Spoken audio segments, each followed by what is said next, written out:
Hello, second live of the day. I spoil you.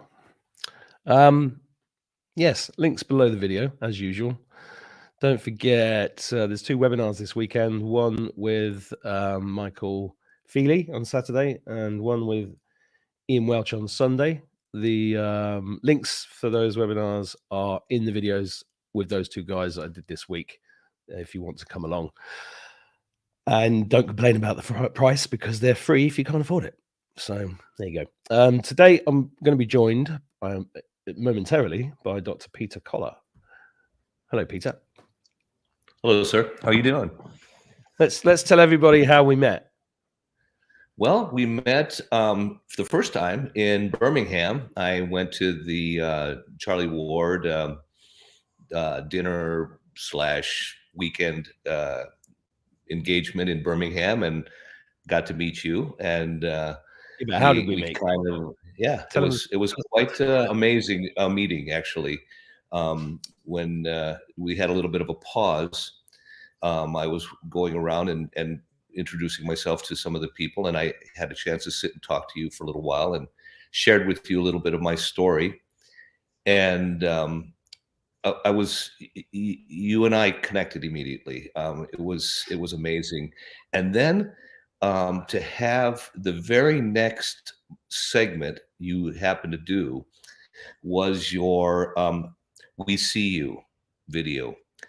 And it happened to touch, I mean, it touched it was godly. It touched a nerve because it spoke exactly about the very subject that I had been in the process of writing a book about. My latest book, which is Hunting Fields, which is a completely different book than I've done in the past because I'm a medical practitioner who primarily speaks about and writes about using Ascension processes in the medical field to facilitate healing, something that you are very well engaged and knowledgeable about, as I've seen in your videos. Yeah. You missed out the juicy bit. Excuse me? You missed out the fun part. Well, tell me. What did I miss? I got on stage and I said that I do swear a lot. Yeah. Are there any Yanks in the audience? That was before. Yeah, I did forget about that. Yeah, you got on stage and you did a little bit of your juicy part, and you started talking about I don't know if you mentioned Americans or what, and about not using language or excuse my language, you said, and I said I must have said like fuck yeah or something like that. You did. and then you pointed me out and asked me my name, and I mentioned Dr. Colla, and you started making some jokes about the colon. And yeah. So oh yeah, that's because you called me Dr. John from that moment on. And yeah, I know. I like that, actually. I've kind of used it since. Yeah, you did. And we met in Arizona as well. Yeah. When you were doing your tour with what was the name of that tour? The Truth Tour? The Truth Tour. The Truth Tour, yeah, that was wonderful. I enjoyed that. Seeing you down the tooth. There was some really sad news from there the other day. You know, the woman that stood up and talked about the child trafficking going on there. One of many. Which one? The lady that whose daughter or whose child was taken? That one? Mm-hmm. Yeah. She was found dead last week, apparently. Jesus. Yeah, we're in a war. We are in a war. There's no doubt about it. This game we're playing, and it's not a game, this end times war. There's so many people that say, oh yeah, they're quick to volunteer. Oh yeah, I'll go to war for God in the end times war, until it actually gets time to get off the couch, like you are off the couch, definitely. When you're sticking your neck out and bringing these truths. It's the truths that is what allows people to ascend. Because living in this 3D drugged society of lies and control has what it has done is it's basically pushed everybody into a 3D existence where they don't even believe they have a spirit, let alone live within the spiritual realm of of of our existence, mind, body, and spirit. The body being the least of these. It's so small and inconsequential in compared to time and space. The mind being greater, being able to look into the past as well as to a degree deduce the future. But the spirit, that is the part that is in essence created in the essence of God, or created in the likeness of God. And when we start dwelling in the spirit, when we start seeking truths, sharing truths that we've learned, we ascend. We spend more and more time in the spirit. But it has its consequences. And that's what my book is about, the consequences that I had to face, learning the truths about what had happened to my first wife, pregnant wife, that I was told was in a car accident the day before she was due to deliver our second child. Now, that wasn't revealed to me 30 years ago. And thank God it wasn't, because had it been, I would have flew off the handle and went out and wanted vengeance. I'd want to get those people that were involved, even if they were slightly involved. So God in his grace didn't allow me to learn these truths until I myself started seeking truths in the world, in this case, in regards to the healthcare environment, finding out the truths about what's really happening with this, what's really inside of our medications, and how 99% of what's in those pills is poison, and only a small portion is actual medicine that actually helps you. And then that little bit that is there only helps your symptoms. It doesn't even help the cause. But this is all stuff that your followers all know. It's nothing I need to explain. But in my process of learning, God gives you these truths, and then he watches what you do with them. You just stuff them in a jar and stick them in your coffer and don't help, or do you go out and help others who also need it like you do, sharing what you've learned, even at risk of your life? Because trust me, they've tried to take me out at least a couple of times. But the good news is they have to follow rules. My book, Hunting Fields, I started seeing the truths about what happened to my wife, that she was actually taken in a sacrificial scenario for satanic abuse. As are many. We know that statistically, there's about 8 million children are taken a year worldwide. This is not argued, this fact. That means about 1.5 million on a continent. That's the ones, that we kind of have deduced. Now, if you look at Arizona, where I'm from, you can get on a website that shows you the children that are missing every month. And these are not children that have been taken by one parent compared to the other. These are children that just disappear. 600, 700 a month in Arizona alone. Registered. These are not the ones that are in autistic clinics that suddenly die. Oh, you're poor, your child died, but it's probably better because he was so tormented. Or stillborns, or accidents where the parent is reported, oh, the child didn't make it. I'm sorry. You wake up in a hospital and you're drugged up. You don't know what happened to you. these are the kind of things that are going on all around us. Now, then you have to kind of contemplate, what would it take, just in my case, healthcare professional, I'm in medicine, for them to take my wife, dupe me so I don't see what happens, not drug me, dupe me. They had to surround me with people that were giving me this story and feeding me the story. And it had to be structurally supported by the media, by the police, by the hospital, by the educational system.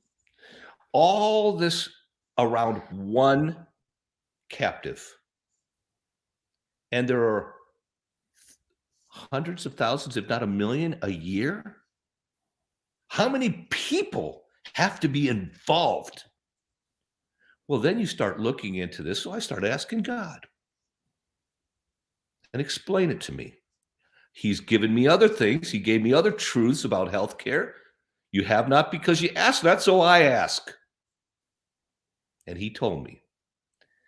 And you don't like what you sometimes, they say, it says in the Bible, in the end, all the stones will be turned over and no secret will be unknown. So be careful what you ask for, because he just might tell you. And I did a video with Nino Rodriguez about a month or two ago where we talked about the book. And I was overwhelmed with the comments that came in. That happened to me. Oh, that same thing happened to me. Oh my God, let him talk. This is the same thing that happened to me. I lost a child and the police wouldn't do anything. That's what happens. They have this society, and this is just part of it. This web that they have infiltrated, they use these secret societies to get control of all the major corporate scenarios, whether it's media, education, government, military, all of these. So they don't control the whole thing. It's too vast. No, they just control the leadership. And as people move up in these societies, if they don't participate, they don't move up. They look for guys, girls that are susceptible to control. And how do they control them? Through blackmail and through greed, through their own greed. People that greed for power, greed for lust, for whatever, lusts and addictions are used. And if they have qualities, they move them up into these societies and put them in various places of control. And that's what I was dealing with, these people of control. Now, we look at, if there's 1 million in America that go missing a year, just in the continental, the North American continent, that means there has to be, you've got to have all this support system around. There's got to be 20, 30 million people that are involved in some way. So I started asking God, how does it work? And you know what he revealed to me is the ones that are at the top, the ones that actually benefit from the blood, from the warlocks that do the rituals and want to induce satanic, demonic powers by sacrificing and these different rituals. They're the ones that control. They're the ones that believe they have a right by birth, by whatever lineage, to control the rest of us. And we're just, to them, just cattle. Less. I looked at this. That's why I called the book Hunting Fields, because I used to be a hunter. in my old days before I met my new wife, which you've met, Anna. And she loves you, by the way. She's not in here. She won't sit here while I'm doing this thing, but she's in the other room probably watching it. But she loves you. I mean, you're one of her favorites, and I mean, so much so she's even talked about introducing you to a couple of her cousins in Poland. So that's a whole different story. But anyway, we go back and in that scenario, I lost my chain of thought here for a second here. Shoot here. Well, got it off. So in this whole environment that they have created, the hunting field, I used to hunt. And I don't know if they have them much in England, but they do have them in here in the United States. They have these huge hunting reserves where they mimic the Serengeti, but mainly in Texas. And if you're a rich guy and you want to have a lion or a caribou or whatever, and you don't want to go all the way to Africa to get it, you can pay these places and you can go in there and they'll bring you in and they'll put you in a blind or even in a little tunnel that brings you to the little spot. And you just sit here with your gun because the lion's going to come by here in a little while. We feed him every day. So he comes by and then you get your lion, pick the one you want and get a trophy because he's got no predators. He's got good food. He's going to be bigger than the ones in the wild. So you get your trophy deer. That's what America and the UK has become. A huge hunting field. Yep. So there's 3 classifications of us, not them, us. Slaves, breeding stock, and sacrificial product. Basically, our children or other elderly too are the sacrificial product that they harvest. Okay.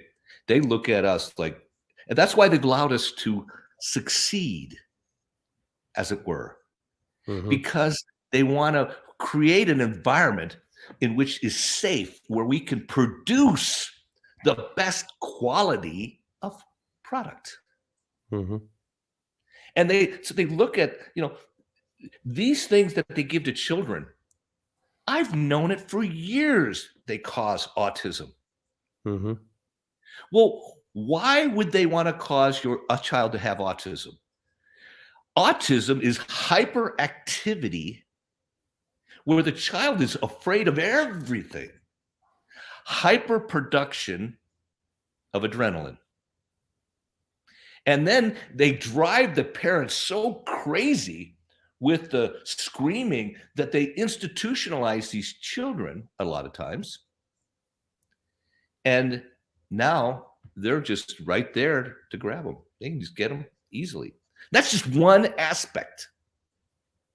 That's just one little division of the hunting.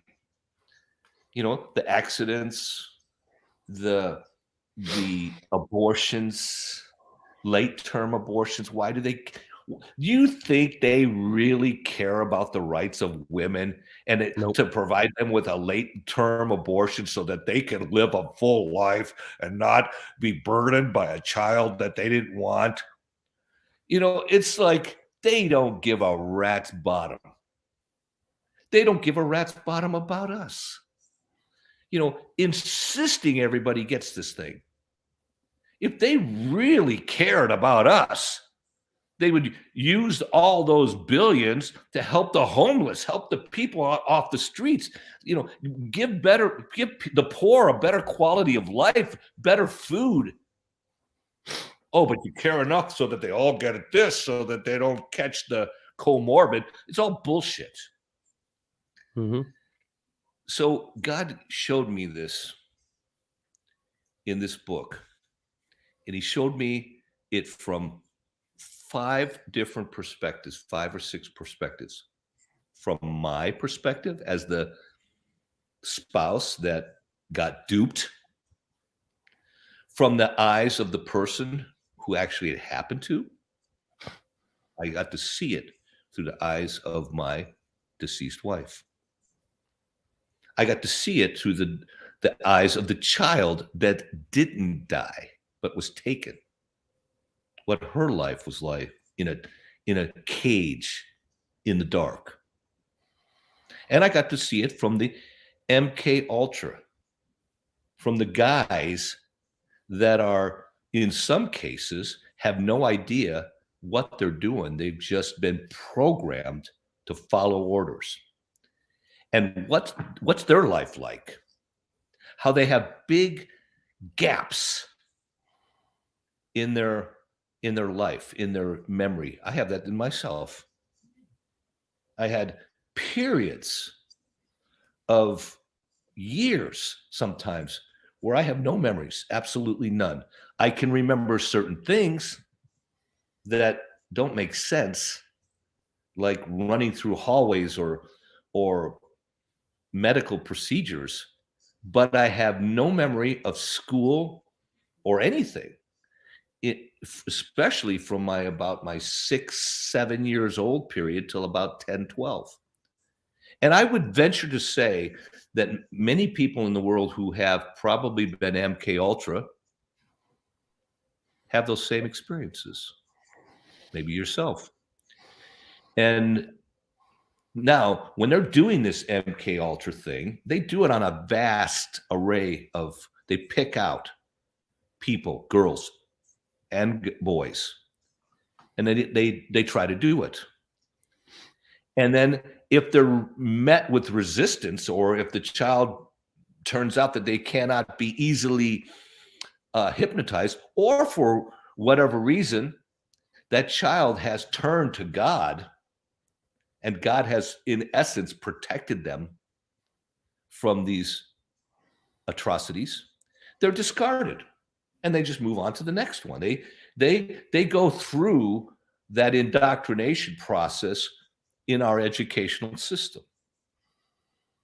That has been verified, and it is clear. And I saw it in grade school, I saw it in high school, and I saw it in college. And I write about it in this book, about my experiences. So others, they can read about this, and then they can say, hey, I think something like that happened to me. Or my cousin, she lost her child, and when she went to the police, they actually started persecuting her.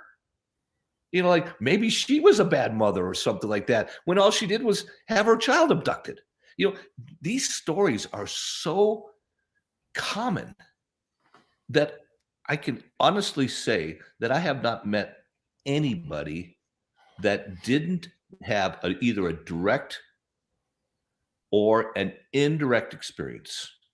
I have not met a single person out there that either directly had it happen to them or indirectly, someone in their family or a close friend. That's how, and you know what? It's coming. As we ascend, you and your listeners, and more truths are coming. The truths about what happened. It's going to be a shock when we find out that our lawyer, our preacher, our teacher, our brother, our sister was involved, that may have been part of this program. What do you think? That's why it's taking so long. Yeah. We all wonder, why is it taking so long? Why don't they just reveal about this stuff? Why don't they just dump it out there? Because people aren't ready. They're not ready yet. Not our listeners, not you, No. not me, but people who are still walking around in zombie land. And if they suddenly find out, oh my God, their children are being drugged, their friends have had, or their family has been harvested, for their blood, that the medicines they think that they're taking are really killing them or causing other diseases. And all of this stuff is just, it's a lie. What do you think they're going to do? They're going to freak the hell out, and they're going to do something that could be destructive to them. Yep. They're going to fly off the handle and go kill somebody, or, whatever, kill themselves, because they've been so duped. The ascension process is also a learning process. I had to go back as I wrote this book, and I started living through the experiences of these people. And it actually made me feel for the ones who were duped, for the ones who, not the ones at the top, who are the ones who actually ordered this stuff, but I'm talking about the soldiers. Because in many cases, they think they're just following orders. They're just doing, they have no clue until it falls in front of them. And then they realize, oh shit. But now they're stuck because the bosses have evidence on them. And, so I actually started having sympathy for the people who had persecuted me for years. And because I look back and I look at my life now, and yes, I've been persecuted. I've had millions taken from me. I've had my business ruined, my medical practice, but I'm happy. And I look at others who are monetarily successful, and they're devastated. They're suffering from depression, and they're addicts and all of these different things. And they look at me, they're like, how come you're so happy? How come I'm so happy? Because I know the truths. And I know that God is in control. And I know that just for the fact that this stuff is being exposed is showing me that we are winning. Because if we weren't, there is no way you'd be sitting there. There's no way I'd be sitting here, Mark. Correct. If the white hats weren't in control, the black hats would have done us away long ago. I've been saying that for 3 years. Yep, it's absolutely true. And the black hats have to follow these rules. I lay them out in my book about how it works in their world. They can only play, they get a handful of cards. Now we're talking about an individual, let's say a warlock or an Illuminati 33rd Mason, same thing. They get their little hand of cards. Those are the spells that they get to play with, the things that they get to do. And that's, they don't get an unlimited supply of power. The devil can't waste it on lowlifes like that. He has to use that he's got bigger concerns. The Obamas and the Hillearys. Those are the ones he has to be concerned about. So he leaves his minions to do that. So they got a few cards in their hand. Well, once they play a card, once they try to hit you, they try to seduce you with drug addiction. And there's a curse behind that. They play a card. And you overcome. They can never play it again. They can't. They try to kill you. Big card. If they can't get you on their team, they're going to want to kill you. But play that card, they can't play it again. See, they have to follow rules. They're not allowed to curse innocence.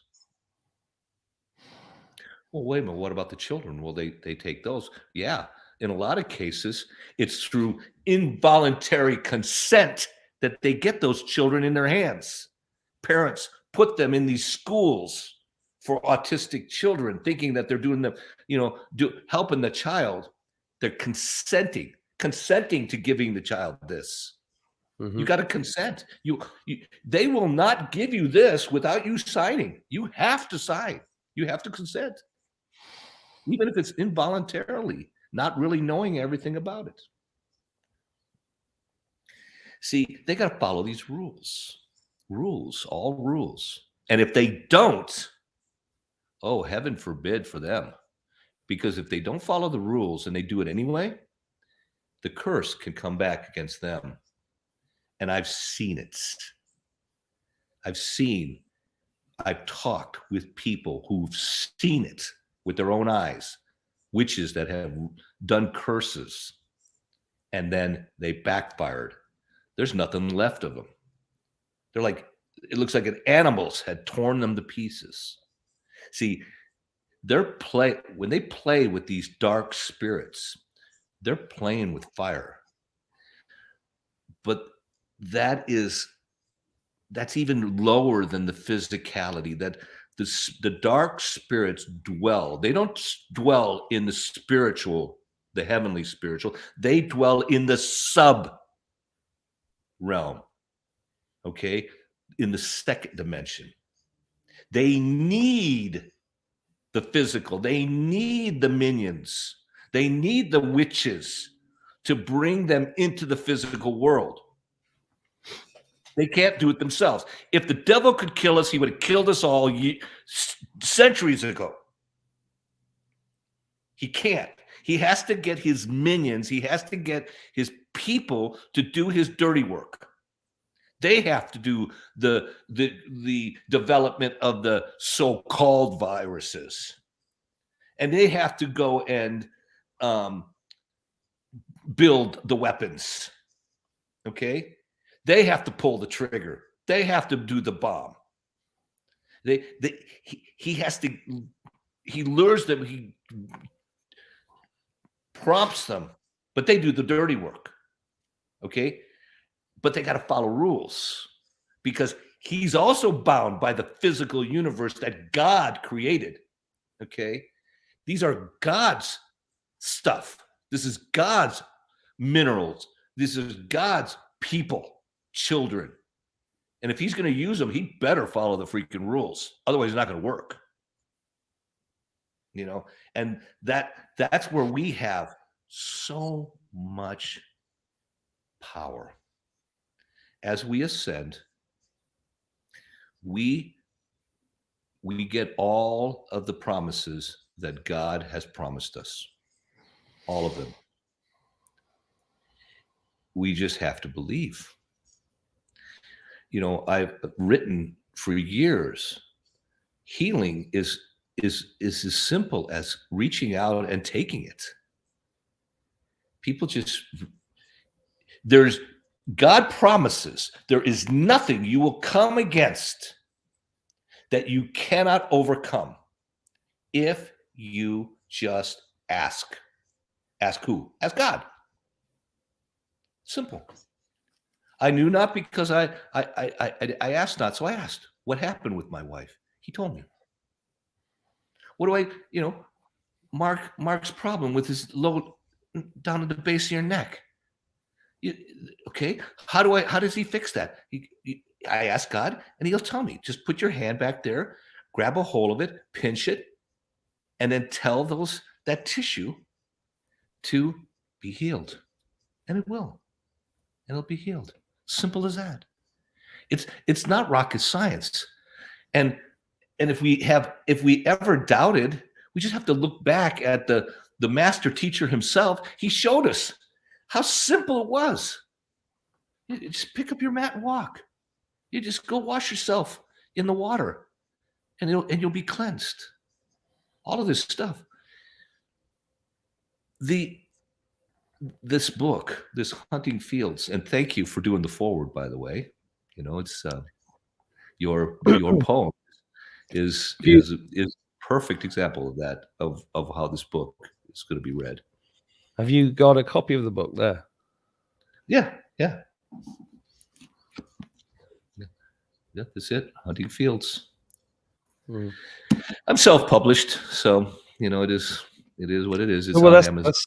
there's nothing wrong with that. I recommend everybody self-publishes, because all the publishing Publishers companies don't want anything to do with guys like you and me. I mean, it's all the publishing companies are owned by the cabal. yeah. I mean, look That's at how you. they You're control viewed by millions of people. Your poems are viewed by millions of people, and yet you have to self-publish. It's like ridiculous. That's good. It's yeah. We don't need approbation anymore. You know, we're becoming sovereign, and that means we don't need to have a TV show on a TV network. We don't need to have a book published by a famous publisher. We don't need the newspapers to say nice things about us. All of that is satanic crap. Yeah, you're right. What we need is to get those. I mean, it still all belongs to God. These as much, Facebook, Twitter, all of these different things. Get rid of, it's still part of his creation. Yeah. Get rid of the demonic that is ruling. Okay. There's still good people in the government. There's good people in the military. There's good people in the educational system, in the medical system. But you gotta hone out. You gotta figure out the demonic, the ones who want to kill, rather than bless. That's what's happening. That's exactly what's happening. That's exactly what's happening. That's what COVID's all about. Yeah, that's why it's God's plan. Yeah. Well, people say, well, why did Trump go and push it out there? Why? Because they had a plan. Their plan was Hillary come in and then get people sick and all of these different things. And then down the line, they were going to 2025, 2030, they were going to introduce the kill shot. What did Trump do? He just pushed it. He pushed it forward. There was going to be a nuclear war in 2017 if she'd won. Oh yeah. I realized. It would have been just like the Book of Revelations. There would have been those offshore tsunami things that they used, those torpedoes. I mean, it would have been everything. It would have been one after another till people basically just gave up and went in for the new world order. And Trump, God, stopped it. Well, we'll figure that out. We'll think about that. We're God's children. This is his world. Is he going to really let them, even if it's their plan, even if they, tried to do all the different things that they did, and this is what their plan was going to be, he's not going to let them have their plan. I heard a story about during Obama's time and I heard this directly from one of the soldiers that was in the silo, and they received the order to turn on the missiles, and some spirit appeared above the silos, and all of them were made inert. Not only did they not function, they couldn't be launched, but the nuclear payloads were no longer useful, not being able to be used. And this is from a soldier, not from any, nobody that had anything to benefit from it, had no reason to lie. He didn't write a book about it, nothing. Just a regular person who said, this is what I saw. And this is the kind of stuff that's going on today.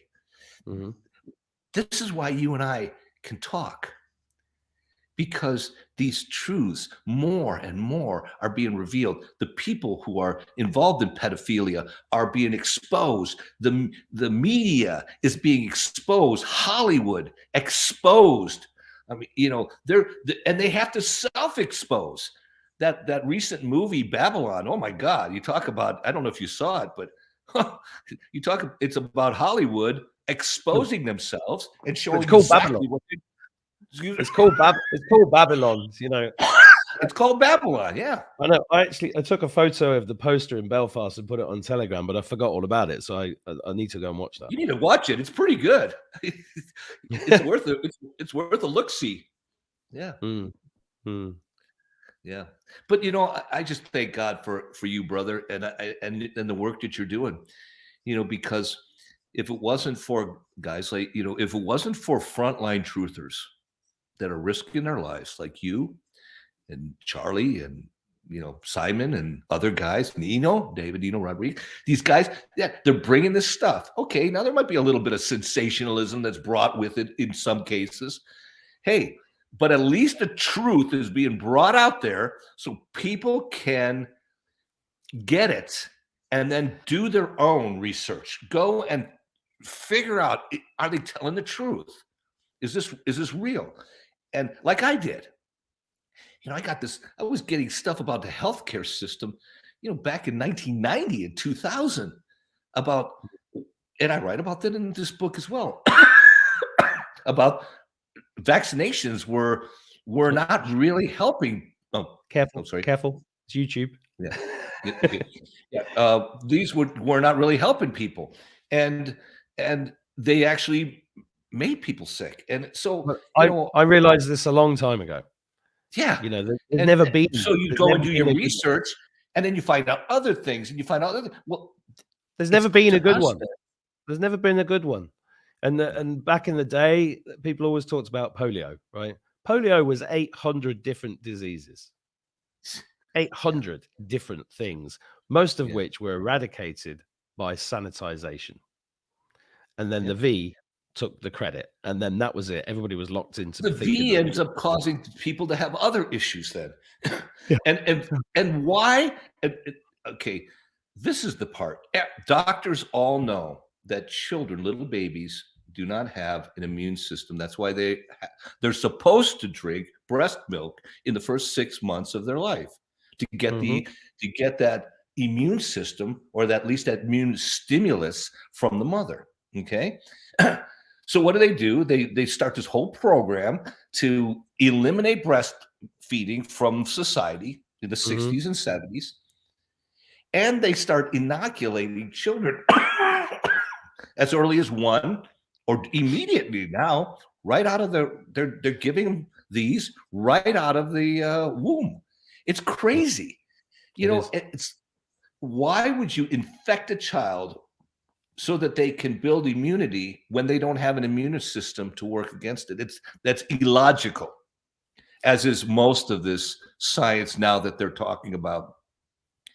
Before I was a physical medicine practitioner, I was an immunologist, and I had worked with bacteria, amoebas, even viruses, herpes mainly, and things like that, in various, and that's not personally working with herpes. I didn't happen to work with it, but medically. But the in medicine testing and different things like that, and you learned the communicable scenarios with these things. I handled the Black Death in Leeuwarden, Holland, when I was testing medicine under Dr. Hogekamp and they were talking about in the 80s, early 80s. And we didn't wear gloves. We didn't wear masks. We didn't do anything like that. You didn't need to. You just had to make sure you didn't have any open wounds, make sure your hands were clean. And when we were working with this stuff, you would go and put it under the flame to get rid of it when you were done, so that you didn't have to worry about leaving a pipette or some kind of other instrument sitting for someone else to happen to sit on or whatever. And nobody ever got infected. Yet we were handling some of the most, contagious, so-called contagious material the world has ever seen. And yet then the whole science changes. And the comorbid comes along, and they're talking about, oh, you got to be 6 feet apart.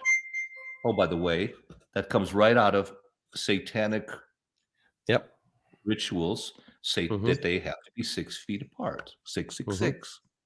Wearing these comes right out of witchcraft. That's also part of their, they have to wear those. There's this, they're not allowed to speak. They cannot say, they have to wear that. You know, all of these things are all introduced as part of the curse, the involuntary consent. So people, when this starts going out there, they've already consented to it. Yep. For the curse to take place. But God has a different plan. God didn't allow them, even if they had tested it and the contagion was 100% in the lab. It was only less than 1% in reality. You know, it changed because God didn't allow it. And he's not allowing this nuclear. Now they might try a scare, but he's not allowing it. He already showed that he's not going to allow it. They already played that card back in Obama's time. They tried to do it. Couldn't get it done. So that card's been played. We don't have to worry about that. You know, and so I'm not afraid, but there is a lot of people out there that are wandering around in their normal everyday lives, and they are. And they have yet to see these things that you and I see about child sacrificing, about the different things like this. They haven't seen it yet. Okay. But it's becoming more and more in the mainstream. And as it does, more and more people are going to become awake. And that's where you are and me are important, because it's our job then to help them. Well, you know, did you see the video I put on Twitter 2 weeks ago? Which one was that? I'll show you. Because I got this message from God, basically, that this is the way forward. We're at this point where we have to be letting them know that we are here to help them. Yeah, put it on so we can see this it. This went viral. Yeah. I mean, look at. I did see this. Yeah, I think I'll play it just for the viewers who haven't seen it. Play it. This is a message to the vaccinated. My name is Mark, and I'm just an ordinary bloke. But when COVID hit, I knew it was fake. I knew it was coming. How? Well, actually, I just realized this is YouTube. I'm not going to play it. Play that later. But, you know, if you want to watch it, go to my Twitter and you'll see it. You'll see it. Yeah. No, but I don't even know how it stayed up on Twitter, to be honest. But this message is so important right now because, and I've mentioned this before, there was, you know, we were kind of being divided by this again, like another division, and that was that the people who hadn't had this started to call themselves purebloods and had a superiority, and were looking. I mean, I even did it in a poem. I said, "Wake up, dear sheeple. You've had your fun. Now shit's about to get real." And even calling them sheeple, it's the biggest psychological operation in history. Most of the people that did it didn't want to do it, but you know, they were in economic circumstances where they had to, or they just still trusted the government, right? And you know, the thank God that God has his promises, and one of his promises are that, you know, that what doesn't kill you makes you stronger. Yeah, you've heard that. Oh yeah. It's absolutely true in sicknesses, yes, in diseases. Diseases are attacks. They attack you, and there is always an acute moment. That's when the attack is happening. If you overcome the attack, you become stronger. But you've got to realize that. You've got to put it real in your eyes. You've got to believe that, and you've got to take it on. Okay? That's why so many of the healthcare out there, they teach these people, oh, just take it, take the medicine, just take it. Oh, live in fear that you're a survivor. You're a cancer survivor. That's bullshit. You're a cancer overcomer. And when you become, once you overcome, you become stronger. It's the same with this. When they got that, they're not doomed. The world would tell them they're doomed. They want them to believe they're doomed. And if they believe it, they are. But they're not. If it didn't kill them, they can become stronger. Okay? That stuff can be taken out of your body. It's simple. There are procedures out there with borax baths and pine needle teas and all. Ivermectin, hydroxychloroquine. I don't hope we can say these things, but those things are out there. And if you can't get it, you can go buy the horse version that's sold in the horse feed store. It's exactly the same. I tried to do that at the weekend and they'd sold out. And they are out of stock. You can make it yourself. Hydroxy can be made with. Well, I know that because I taught everybody that 2 years ago. But these people are not doomed because they were duped. Okay. Yeah. Now, if you know that it can harm you and you take it anyways because of some benefit that it's going to give you, that's play. Now you're playing with God. Now you're playing it's like jumping off a building and saying, well, God, if you love me, you'll catch me so I don't fall. You're testing God. That's not allowed. Okay. So be careful when you know the truth. And now they're going to ask you if you need to take the 4th one or the 5th one or the 10th one. And it can harm you. Now you're playing Russian roulette because, but if you overcome and especially if it was forced on you as like a child or an elderly. I worked with some elderly people here in Arizona. It's one of the biggest elderly communities. These people they were forced to take this. Mm-hmm. If they didn't take it, they were kicked out of the nursing homes or whatever, on the street. So that would have been better than what happened to most of them. But it didn't kill them. And if it didn't kill them, I mean, there were some that died. There were some that contracted cancers and immunodisorders and all kinds of parasympathetic issues, neurological conditions, and stroke-like conditions, or neuropathies and fibromyalgias, and let's just name it up. And endocarditis. There's a whole bunch of symptoms that occurred or could occur. But if it didn't, and you survived, you need to take that on and say, I'm stronger. Now get that crap out of your body and move on. Knowing you're stronger. This has been a fantastic conversation, and we've gone into some dark places. So I'm going to lighten the mood a little bit, yes, but stay on the same subject. Okay. And I'm going to share the genius of George Carlin. Way of reducing your liberty and reminding you that they can fuck with you anytime they want, as long as you put up with it. As long as you put up with it, which means, of course, anytime they want. Because that's what Americans do now. They're always willing to trade away a little of their freedom in exchange for the feeling, the illusion of security. What we have now is a completely neurotic population obsessed with security and safety and crime and drugs and cleanliness and hygiene and germs. There's another thing, germs. Where did this sudden fear of germs come from? In this country. Have you noticed this? The media constantly running stories about all the latest infections, salmonella, E. coli, hantavirus, bird flu, and Americans they panic easily. So now everybody's running around scrubbing this and spraying that and overcooking their food and repeatedly washing their hands, trying to avoid all contact with germs. It's ridiculous, and it goes to ridiculous lengths. In prisons, before they give you a lethal injection, they swab your arm with alcohol. It's true. It's true. It's true. Well, they don't want you to get an infection. And you can see their point. Wouldn't want some guy to go to hell and be sick.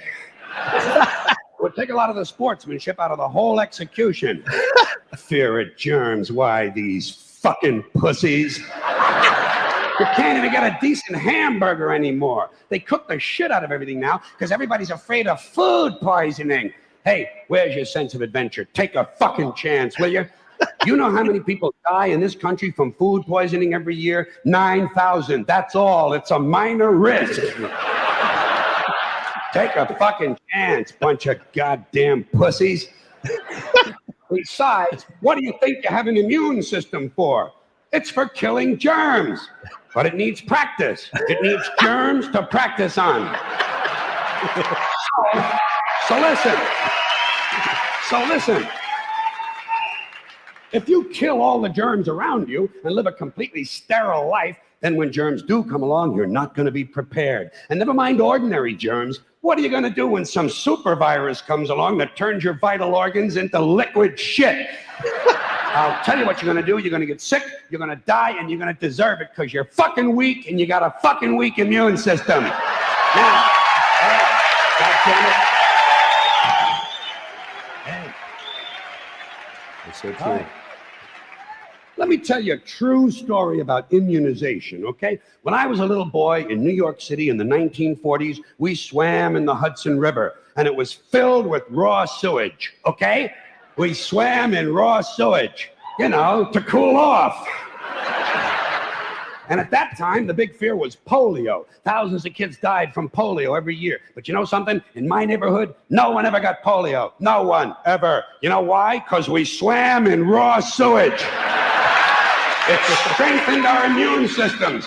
The polio never had a prayer. We were tempered in raw shit. So personally, I never take any special precautions against germs. I don't shy away from people who sneeze and cough. I don't wipe off the telephone. I don't cover the toilet seat. And if I drop food on the floor, I pick it up and eat it. I eat it. Yes, I do. Even if I'm at a sidewalk cafe in Calcutta, the poor section, on New Year's morning during a soccer riot.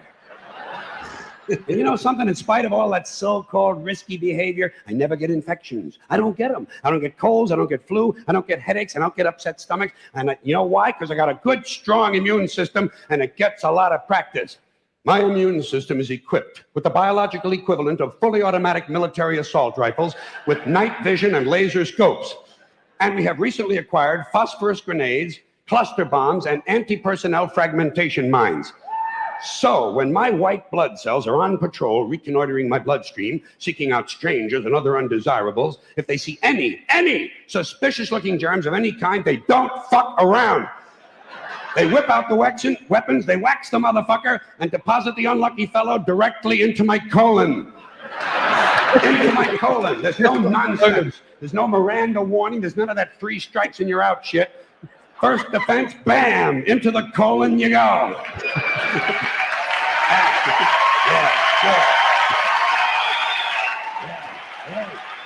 Thank you for that. Oh. And speaking of my colon, I want you to know I don't automatically wash my hands every time I go to the bathroom, okay? Can you deal with that? Sometimes I do, sometimes I don't. You know when I wash my hands? Go and watch George Carlin, guys. The man was ahead of his time. Yeah, absolutely. Yeah. You know, I haven't washed my hands in 3 years. Excuse me? I haven't washed my hands in 3 years. Well, I'm glad we shook hands. Every time I see a sign saying, wash your hands, COVID, I'm like, fuck off. I'm not doing it. Yeah. You know, the whole thing, you know, we learned when I was in medical school about viruses. Okay, first of all, viruses are... Careful what you say. Okay. The medical misinformation. To help people out, I don't know if we want to go down this road or not, but they are inert. They don't have the ability to move. Nope. They do not have the ability to produce energy for themselves. This is going to get my channel taken down. So No, don't no, I'm talk just about it. No, okay. because Well, I don't need to talk about it at all. I mean, it basically is just to try to make people feel better that they really don't exist. no, I know, but let's just not say that to the YouTube god. Okay. All right. I'd like people to see. The reason I've kept this channel is because there's so many more people on YouTube than there is on Rumble and BitChute and everything else. And Yeah. I want people on YouTube to find it and go and look into these things themselves by sort of hinting at things rather than telling them flat out. But we've done an hour. I'm out of time. I have things to do. It's very powerful. You guys watching? All the links to Peter's stuff are below in the description. Thank you. And if they I need to get a copy of that book. No, I've tried so many times to send it to you.